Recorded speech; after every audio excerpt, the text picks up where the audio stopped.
The Way of Dual Cultivation, Theory, Methods, and Transformation of Partner Sexual Alchemy by Lying Z.T. Matthews. Chapter 1. Why the Tao Requires Dual Cultivation. Section 1. From the ancient Tao, the mutual influence of Yin and Yang is the source of all things.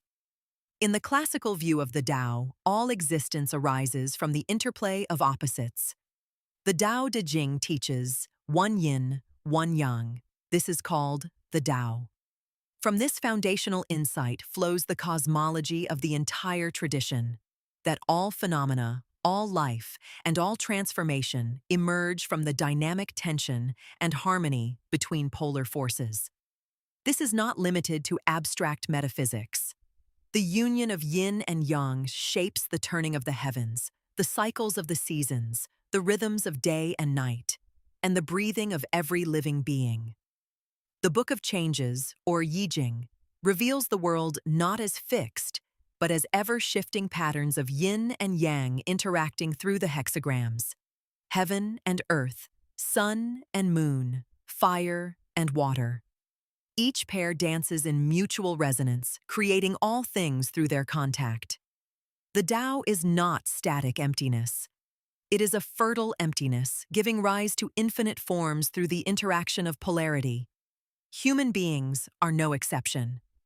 The body is a small cosmos, a miniature heaven and earth. Within each person move the same forces that shape stars and forests. The Daoist body is not a machine to be overcome, but a field of transformation where heaven's laws can be enacted. In this sense, dual cultivation, the intentional sacred union of male and female energy, is not a deviation, but a reflection of cosmic truth. To deny the union of yin and yang within the human domain while honoring it in the celestial is to divide what the Tao has joined. It is a modern confusion to see dual cultivation as a lesser path or as a temptation to be avoided. The ancient masters saw otherwise.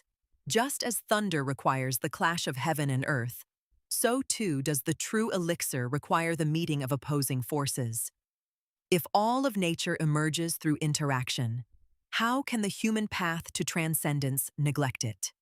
If all beings are born through yin and yang, should the seeker of immortality seek only one half of creation? Thus we begin this work with the correction of a core misunderstanding. Dual cultivation is not a detour from spiritual truth. It is a return to it. Through the conscious, sacred, and refined union of yin and yang, the human being mirrors the way of heaven and re-enters the stream of the Tao. Section 2. Beyond Desire. Why dual cultivation is not about lust. The greatest obstacle to understanding dual cultivation in the modern age is the conflation of spiritual union with carnal indulgence. Centuries of social taboo, religious repression, and the commercialization of sex have clouded the original purpose of these teachings. To return to their source, we must first clear the mist of confusion. Daoist dual cultivation is not a method of enhancing pleasure. It is a method of transforming essence, energy, and spirit. Desire in itself is not evil. It is a spark of life, the magnetism that draws heaven and earth together, that gives rise to growth, movement, and creation. But unchecked, unconscious desire, driven by fantasy, attachment, and craving, is the force that scatters essence and dissolves will. The Daoist path does not repress desire, but refines it. It does not seek to extinguish the fire, but to temper it into a light that illuminates the way. In dual cultivation, the sexual act is transformed from a moment of release into a ritual of refinement. Pleasure becomes a byproduct, not the goal. The focus shifts from sensation to resonance, from arousal to integration. This is why the true teachings of the art have always been hidden. Not to be exclusive, but to protect their integrity. When taken without wisdom, the methods become dangerous. When practiced without virtue, they lead to harm. The inner elixir cannot form when the mind is ruled by lust, nor can the subtle channels open when the breath is erratic and the intention divided. To prepare for dual cultivation is to engage in a deep purification, not of the body alone, but of the entire being. The practitioner must first calm the heart, stabilize the qi, and cultivate stillness. Only then can the sexual act become a vessel for alchemy rather than a drain of life. The partner, in this view, is not an object of conquest or a means of gratification. They are a mirror, a fellow traveler, a gate through which heaven and earth pass. The encounter must be mutual, sacred, and intentional, not mechanical, not exploitative. Without reverence, there is no alchemy. When two beings enter union with clarity and devotion, the polarity between them awakens. Yang stirs yin, and yin nourishes yang. Essence is preserved, energy rises, and spirit stabilizes. The Tao flows not through friction, but through resonance. This is the true meaning of dual cultivation, not lust made spiritual, but spirit incarnating through union. The question is not whether sex has power. It always has. The question is whether that power is squandered or sanctified. Section 3. The role of sexual union in Daoist inner alchemy.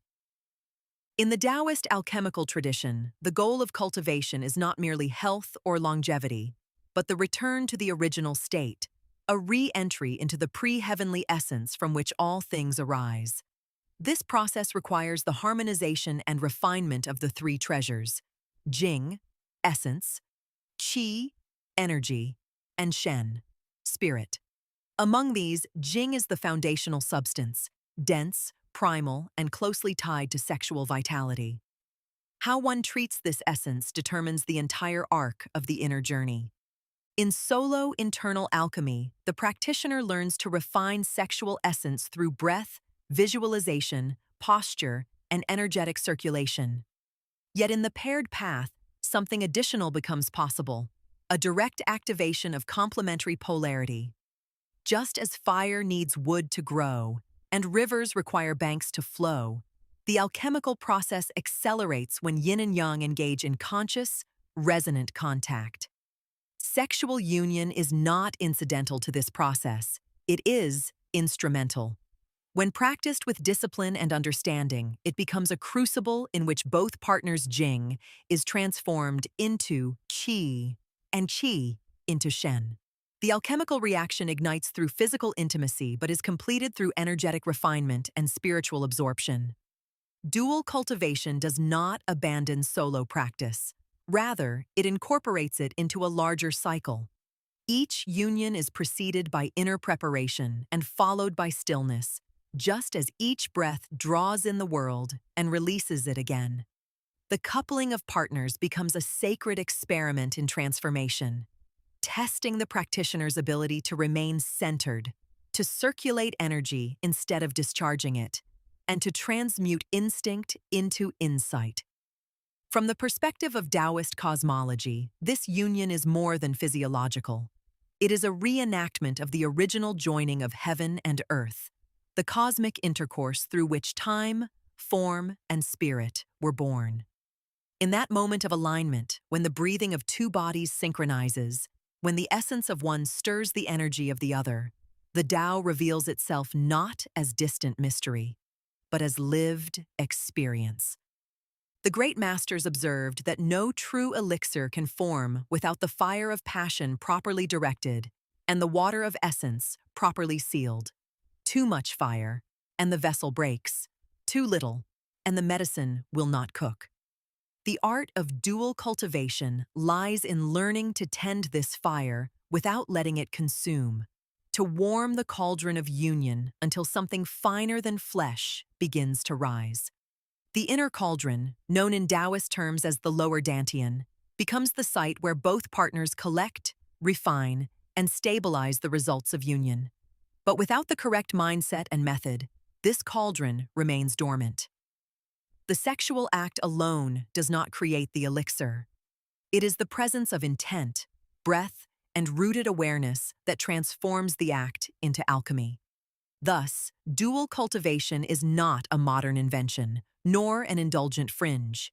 It is a core method of Daoist inner transformation, one that honors the body as sacred instrument, the partner as mirror of the cosmos, and union as gateway to immortality. Section 4. The true elixir requires the alchemical union of yin and yang. In the discipline of Daoist inner alchemy, the formation of the true elixir, the zhendan, depends entirely on the interplay of the three treasures: jing, essence; qi, vital energy; and shen, spirit. These three are not isolated substances, but expressions of the same root in differing degrees of refinement. The body is the furnace, breath is the bellows, intention is the fire, and the alchemical couple, whether within the self or between partners, becomes the crucible in which transformation is made possible. Within the language of internal alchemy, the symbols of Kan and Li, drawn from the Yi Jing, represent two fundamental polarities. Kan is the trigram of water, associated with the kidneys, sexual essence, and the lower dantian. It holds yang hidden within yin. Li is the trigram of fire, linked to the heart, spirit, and upper dantian. It holds yin hidden within yang. In the alchemical process, to draw kan and fill li, qiu kan tian li, is to move the hidden yang from below to warm the fire above, and in return allow the refined yin to descend and nourish the essence below. This is not metaphor. It is a precise energetic operation at the heart of both solo and dual cultivation. The ancient instruction, Xin Shen Xiang Jiao, the heart and kidneys must unite, encapsulates this same principle. Without the union of fire and water, or spirit and essence, the internal cauldron remains cold, and the three treasures cannot merge into a higher order. If the heart blazes without grounding, the Shen disperses. If the kidneys are strong but isolated, the Jing becomes stagnant and fails to rise. Dual cultivation, when practiced with integrity, embodies this very act of reconnection. It facilitates the return of essence to spirit and of spirit to source. It is said in the alchemical classics, when yin and yang unite, the myriad methods arise. When they are divided, the 100 illnesses are born. This saying is not limited to physical health. It reaches to the root of spiritual failure. When the internal elements remain estranged, the path becomes fragmented. But when the Daoist practitioner brings body and spirit, lower and upper, male and female, into harmony, a mysterious fusion begins to take place. This fusion, the embryo of immortality, can only be nourished when yin supports yang and yang guides yin. To refine essence, Lian Jing, transform energy, Hua Qi, and stabilize spirit, Wen Shen, requires this precise interaction. It is not merely about retention or suppression. It is about integration, a sacred cooperation between polar forces, either within a single being or expressed through a partner. The fire of the heart, when left unbalanced, burns upward and causes restlessness. The water of the kidneys, when isolated, sinks and becomes cold. But when fire descends and water rises, when the inner channels are open and the union is conscious, a dynamic equilibrium is formed. The microcosmic orbit is activated. The vessel of the elixir becomes warm and stable. In this state, the true Dan, the immortal medicine, can begin to condense. Therefore, in the Daoist tradition, the elixir is not a substance extracted through force. It is born through resonance. It cannot be stolen, only coaxed into being through harmony, timing, and devotion to the process. Whether through solo refinement or dual cultivation, the principle remains the same. No union, no elixir. No polarity, no transformation. When yin and yang are brought together in sacred cultivation, the practitioner does not merely experience pleasure or bonding. They open the gate to the original creation. In this gate, heaven and earth meet. Essence rises. spirit descends, and something eternal begins to stir in the furnace of the body. Section 5. Affirmation of dual cultivation in the Daoist canon. Throughout the Daoist tradition, the path of dual cultivation has never been a marginal or heretical practice. On the contrary, it has been affirmed, albeit veiled, in some of the most revered internal alchemical texts. The silence or ambiguity surrounding the topic in classical writings was never intended to deny its importance, but to preserve its sanctity. True teachings, especially those involving powerful transformative potential, were hidden in symbolic language to protect the unprepared and to honor the sacred nature of the work. In the Yellow Court Classic of Internal Scenery, a cornerstone of Daoist internal visualization, the practitioner is guided to refine the inner landscape of the body: heart, liver, spleen, kidneys, and lungs, each infused with cosmological resonance. Though the text speaks primarily in the language of solo alchemy, it makes repeated reference to the harmonizing of water and fire, essence and spirit. These allusions are not merely physiological, but symbolic of the deeper process by which yin and yang, whether within or between partners, must be consciously balanced. Similarly, in The Secret of the Golden Flower, Taiyi Jinhua Zongji, the merging of spirit and breath and the turning of the light inward are described in terms that can be read as both solitary meditation and paired transformation. The text speaks of the light meeting the light and of circulating the seed of life to produce the golden flower, an image suggestive of the spiritual embryo born through energetic union. While never overtly naming sexual methods, the symbolism of conjunction and inner fusion strongly implies their presence. The Cantongqi, the seal of the unity of the three, attributed to Wei Boyang, is one of the earliest and most influential works on Daoist alchemy. It speaks extensively of the union of Kan and Li, water and fire, and describes the stages of refining essence, energy, and spirit through their proper interaction. The language is cryptic, filled with references to dragons, tigers, furnaces, and medicines. Yet beneath the obscurity lies a precise map of energetic transformation, one that includes, when properly interpreted, the principles of dual cultivation. Likewise, Zhang Boduan's Wuzhen Pian, Awakening to the Real, a central text in the Southern School of Internal Alchemy, makes frequent use of metaphors drawn from sexual imagery. It speaks of the girl of the moon and the boy of the sun, of the joining of the dragon and the phoenix, of the medicine that cannot be bought or sold. These images do not describe physical intimacy alone, but encode the mystery of yin-yang resonance, a resonance that, in practice, includes both internal and external forms of union. The reason these texts speak in riddles is not to obscure the truth, but to protect it. The power of dual cultivation, its ability to accelerate transformation, to stir the primal energies of creation, is too great to be entrusted to the unprepared. This is why the sages did not openly broadcast the methods. They did not reject them, they veiled them.